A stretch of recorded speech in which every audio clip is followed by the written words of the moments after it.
السلام علیکم ورحمۃ اللہ وبرکاتہ۔ ایک دن وہ اپنی سہیلی کے کسی تقریب میں گئی۔ کوشش کے باوجود وہ وہاں سے جلدی نہ نکل سکی۔ جب وہ اس فنکشن سے فارغ ہو کر نکلی تو رات کافی دیر ہو چکی تھی۔ اس کا گھر دور تھا۔ گھر جلدی پہنچنے کا ذریعہ زیر زمین چلنے والی ٹرین تھی، لیکن وہ ٹرین سے سفر کرنے سے کچھ خوف محسوس کر رہی تھی، کیونکہ برطانیہ میں اکثر رات کے وقت ٹرینوں اور اسٹیشنوں پر بہت سے جرائم پیشہ اور نشہ میں دھت افراد ہوتے ہیں۔ آئے روز ٹی وی چینلز اور اخبارات میں یہاں ہونے والی وارداتوں کا تذکرہ موجود ہوتا ہے۔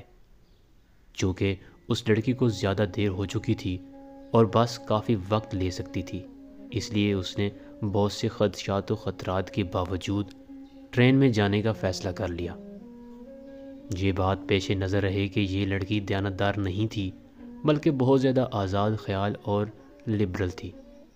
جب وہ اسٹیشن پر پہنچی تو یہ دیکھ کر اس کے جسم میں خوف کی ایک سرد لہر دوڑ گئی کہ اسٹیشن بالکل سنسان ہے، صرف ایک شخص کھڑا ہے جو حلیہ سے ہی جرائم پیشہ لگتا تھا۔ وہ انتہائی خوفزدہ ہو گئی۔ پھر اس نے ہمت کی، خود کو سنبھالا، قرآنی آیت کا ورد کرنا شروع کر دیا۔ اسے جو کچھ زبانی یاد تھا، جسے ایک عرصے سے وہ بھولی ہوئی تھی، سب کچھ پڑھ ڈالا۔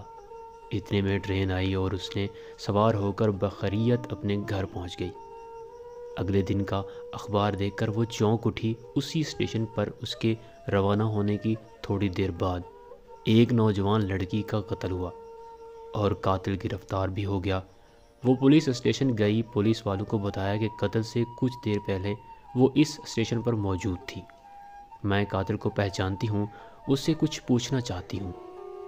جب وہ مجرم کے سیل کے سامنے پہنچی تو اس سے پوچھا، کیا تم مجھے پہچانتے ہو؟